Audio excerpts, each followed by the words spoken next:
بسم اللہ الرحمن الرحیم۔ السلام علیکم محترم ناظرین، مہر وائس چینل میں خوش آمدید۔ وہاب بن منبع سے مروی ہے کہ حضرت داؤد علیہ السلام نے جب جالوت کو قتل کر دیا اور طالوت بنی اسرائیل کے ساتھ کامیاب لوٹے تو اپنی بیٹی کی شادی حضرت داؤد علیہ السلام سے کر دی اور آدھی مملکت انہیں دے دی۔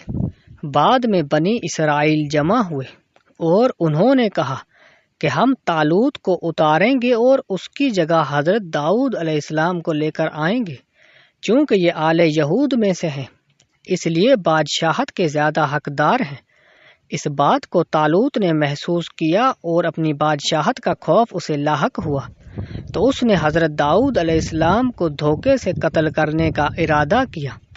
تو اس کے بعض وزراء نے اشارہ دیا کہ تم حضرت داؤد علیہ السلام کے قتل پر بغیر اپنی بیٹی کے مدد کے کامیاب نہیں ہو سکتے۔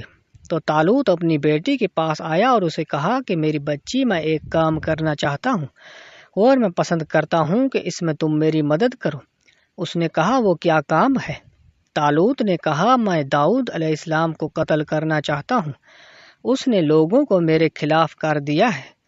تو اس کی بیٹی نے کہا کہ داؤد بہت بہادر اور طاقتور شخص ہے اور غصے والا ہے، اگر آپ ایسے قتل نہ کر سکے تو میں آپ کی جان پر مامون نہیں ہوں۔ وہ کامیاب ہو گیا تو آپ کو قتل کر دے گا، اور جب آپ اللہ کے سامنے جاؤ گے تو خود اپنے قاتل اور داؤد کے قتل کو حلال سمجھنے والے ہوگے۔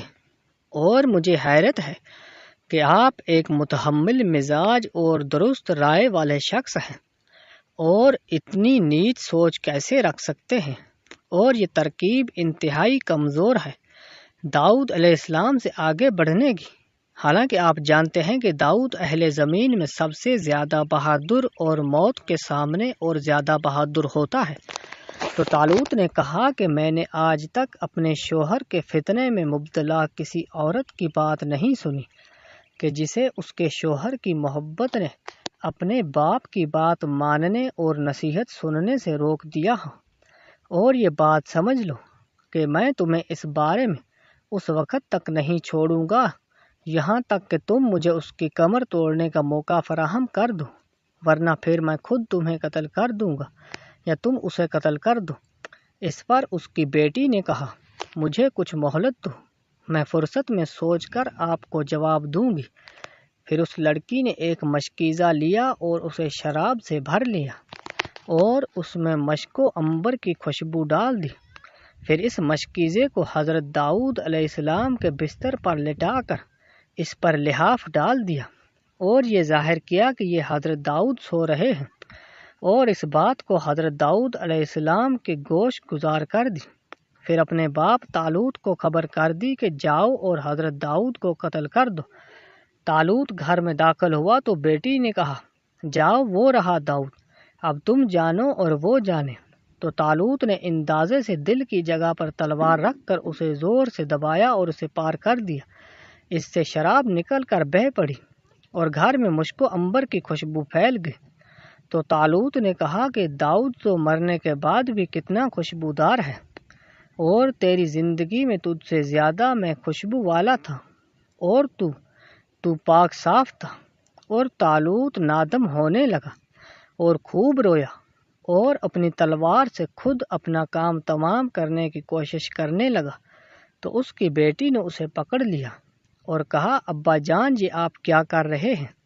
آپ نے تو اپنے دشمن پر فتح پا کر اسے قتل کر دیا، اور اللہ نے آپ کو اس سے سکون عطا فرما دیا ہے اور بادشاہت آپ کے لیے خالص کر دی۔ تو طالوت نے کہا کہ میری بچی، تجھے معلوم ہے کہ حسد اور غیرت نے مجھے اس کے قتل پر ابھارا اور میں جہنمی بن گیا ہوں، اور بنی اسرائیل اس بات پر بھی راضی نہ ہوں گے، میں تو خود اپنا قاتل ہوں۔ تو بیٹی نے کہا کہ ابا جان، اگر آپ نے داؤد کو قتل نہ کیا کیا آپ خوش ہوں گے؟ اس نے کہا ہاں۔ تو اس نے حضرت داؤد علیہ السلام کو گھر میں سے نکالا اور کہا کہ ابا جان، آپ نے داؤد علیہ السلام کو قتل نہیں کیا تھا، داؤد یہ رہے۔ یہ دیکھ کر طالوت نادم ہو گیا اور اہل کتاب کا گمان یہ ہے کہ طالوت نے اللہ تعالیٰ سے توبہ قبول کرنے کی درخواست کی اور اپنے گناہ کا کفارہ ڈھونڈنے لگا، اور ایک بنی اسرائیل کی بڑھیا کے پاس آیا جسے اللہ تعالیٰ کا وہ اسم معلوم تھا جس کے ذریعے دعا کی جائے تو قبول ہوتی ہے۔ طالوت نے اس بڑھیا کو کہا کہ میں نے ایسا گناہ کیا ہے جس کے کفارے کے بارے میں صرف الیسع بتا سکتا ہے، کیا مجھے اس کی قبر پر لے چلو گی اور وہاں جا کر دعا کروں کہ اللہ تعالیٰ اسے دوبارہ زندگی کر دے تاکہ وہ مجھے میرے گناہ کا کفارہ بنا دے؟ تو اس بڑھیا نے ہاں کر دی اور اسے اس قبر تک لے آئی اور وہاں 2 رکعت نماز پڑھ کر دعا کی تو الیسع وہاں نکل آئے اور کہا کہ اے طالوت، کیا تیرا گناہ اتنا بڑا ہے کہ تو نے مجھے میری آرام گاہ سے نکلوایا ہے؟ طالوت نے کہا کہ اے اللہ کے نبی، مجھ پر میرا معاملہ تنگ ہو اور اس کے سوا کوئی چارہ نہ تھا کہ میں آپ سے پوچھوں۔ تو حضرت الیسع علیہ السلام نے فرمایا کہ تیرے گناہ کا کفارہ یہ ہے کہ تو اور تیرے گھر والے جہاد میں شریک رہیں حتیٰ کہ تم میں سے کوئی بھی باقی نہ رہے۔ یہ کہہ کر الیسع تو اپنی آرام گاہ میں واپس لوٹ گئے اور طالوت نے ایسا ہی کیا حتیٰ کہ وہ خود بھی راہ خدا میں قتل کیا گیا اور اس کے اہل بیت بھی قتل کیے گئے۔